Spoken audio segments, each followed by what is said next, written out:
Assalamualaikum warahmatullahi wabarakatuh. Halo semuanya, perkenalkan nama saya Muhammad Rifki Yusuf. Halo, saya Asti Purnamasari. Halo, saya Alisa Yulistina. Di sini kami akan mempresentasikan materi akuntansi perusahaan dagang, yaitu tentang jurnal dan buku besar. Perusahaan dagang adalah jenis perusahaan yang kegiatan utamanya membeli barang dari pemasok atau supplier untuk dijual kembali kepada konsumen tanpa mengubah bentuk barang tersebut.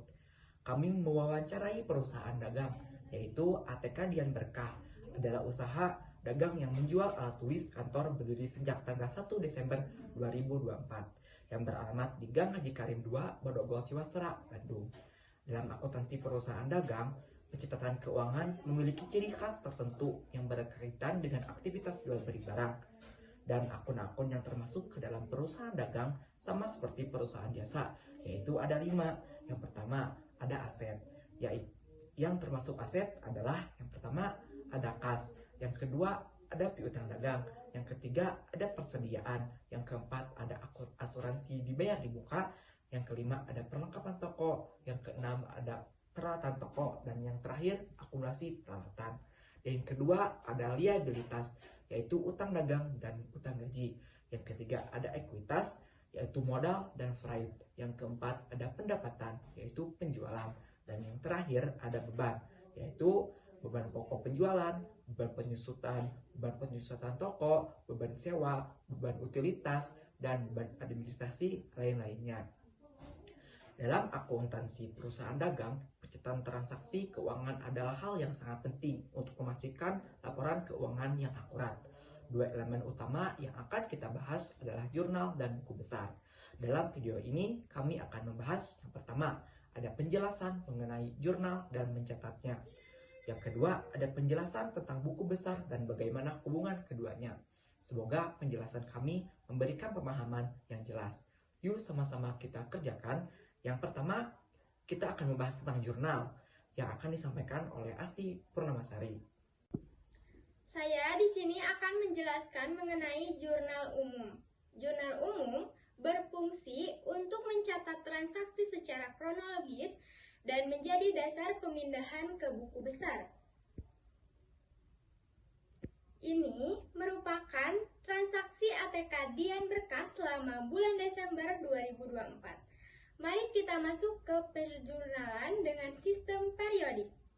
Pertama, pada tanggal 2 Desember 2024, pemilik menyetorkan modal awal sebesar 40 juta ke rekening perusahaannya. Sehingga kas bertambah di debit sebesar 40 juta dan modal meningkat sehingga dicatat sebagai kredit sebesar 40 juta. Lanjut, pada tanggal 5 Desember 2024, membeli persediaan alat tulis secara tunai kepada Deli sebesar 10 juta. Sehingga penjurnalannya adalah persediaan bertambah sehingga dicatat sebagai debit sebesar 10 juta, sementara kasnya berkurang sehingga dicatat sebagai kredit sebesar 10 juta. Lanjut, pada tanggal 6 Desember 2024, menjual alat tulis secara kredit kepada pelanggan senilai 1.500.000 dengan syarat 2/10 N/30 FOB titik pengiriman. Diskon sebesar 2% dari 1.500.000 adalah 30.000, sehingga piutang dagangnya sebesar 1.470.000 dicatat sebagai debit dan penjualannya dicatat sebagai kredit sebesar 1.470.000. Perlu teman-teman ingat ya, kalau 2/10 N/30 adalah jika pelanggan membayar dalam waktu 10 hari, mereka dapat mengurangi 2% dari jumlah total faktur. Namun, jika mereka tidak memanfaatkan diskon ini, maka mereka harus membayar jumlah penuh paling lambat dalam 30 hari. Kemudian, FOB titik pengiriman juga berarti FOB shipping point, yaitu ongkos ditanggung oleh pembeli. Lanjut, pada tanggal 10 Desember 2024, membayar sewa toko sebesar 2 juta. Oleh karena itu, penjual penjurnalannya adalah beban sewa bertambah di debit sebesar 2 juta, sedangkan kas berkurang sehingga dicatat sebagai kredit sebesar 2 juta. Lanjut, pada tanggal 11 Desember 2024, menjual alat tulis secara tunai dengan FOB Shipping Point kepada pelanggan sebesar 5 juta. Sehingga kas bertambah dicatat sebagai debit sebesar 5 juta dan penjualan dicatat sebagai kredit sebesar 5 juta. Lanjut, pada tanggal 13 Desember 2024, membeli persediaan secara kredit dengan syarat 2/10 N/30 sebesar 15 juta dengan ongkos kirim FOB Shipping Point sebesar 200.000, sehingga diskon 2% dari 15 juta adalah 300.000 dan ongkos kirim sebesar 200.000. Total transaksi menjadi 14.900.000. Oleh karena itu, penjurnalannya adalah persediaan bertambah sehingga dicatat sebagai debit sebesar 14.900.000 dan utang dagang bertambah sehingga dicatat sebagai kredit sebesar 14.900.000. Lanjut, pada tanggal 16 Desember 2024, menerima pelunasan piutang dari pelanggan atas transaksi pada tanggal 6 Desember 2024 dikurangi diskon. Kas bertambah sehingga dicatat sebagai debit sebesar 1.470.000 dan piutang berkurang sehingga dicatat sebagai kredit sebesar 1.470.000. Lanjut, pada tanggal 23 Desember 2024, perusahaan membayar utang kepada Deli atas transaksi pada tanggal 13 Desember 2024, sehingga utang usaha berkurang di debit sebesar 14.900.000 dan kas di kredit sebesar 14.900.000.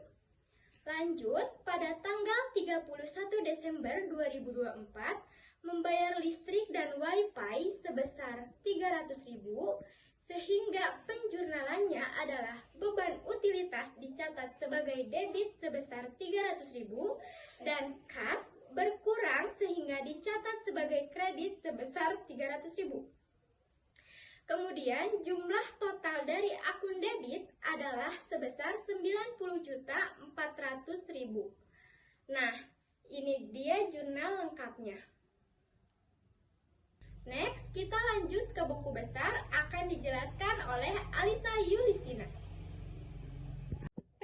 Pada kesempatan ini, saya akan mempresentasikan buku besar ATK Dian Berkah untuk periode yang berakhir pada 31 Desember 2024. Buku besar berfungsi untuk mengelompokkan transaksi per akun dan menentukan saldo akhir untuk laporan keuangan. Mari kita lihat rincian dari masing-masing akun. Yang pertama ada akun kas. Pada tanggal 2 Desember 2024, ATK Dian Berkah mencatat modal awal sebesar 40 juta. Kemudian, pada tanggal 5 Desember 2024, ATK Dian Berkah melakukan pembelian persediaan secara kredit sebesar 10 juta, sehingga saldo kas menjadi 30 juta.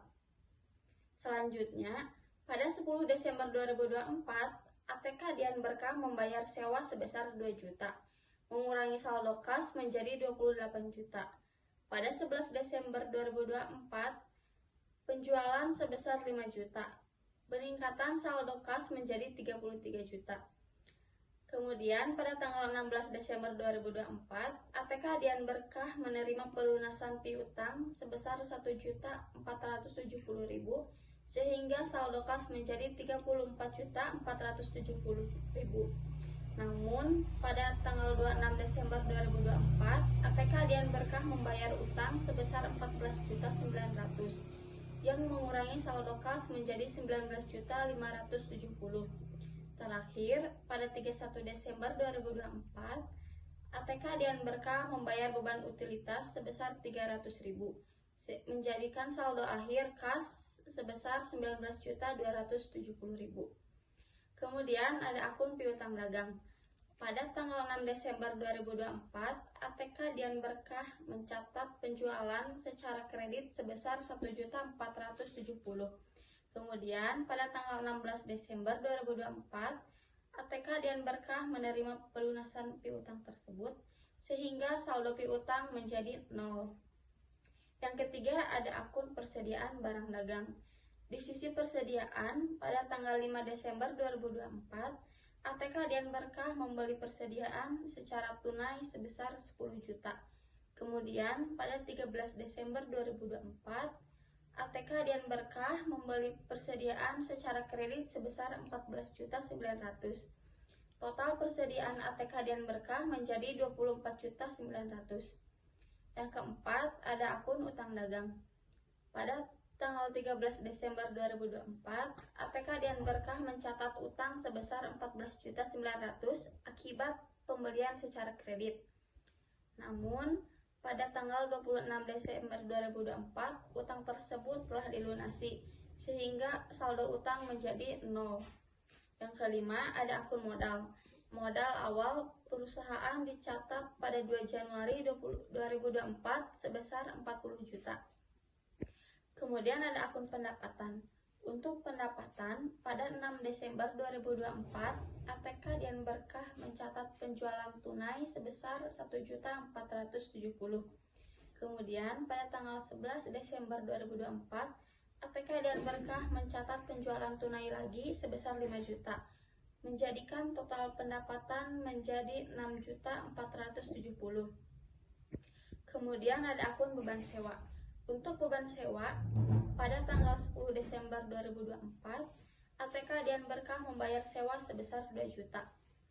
Selanjutnya ada beban utilitas. Terakhir, pada tanggal 31 Desember 2024, ATK Dian Berkah juga membayar listrik dan wifi sebesar 300.000. Sekian presentasi yang kami bisa sampaikan. Mohon maaf apabila ada kesalahan kata. Semoga bermanfaat bagi kita semua. Wassalamualaikum warahmatullahi wabarakatuh. Bye-bye semuanya. Bye-bye.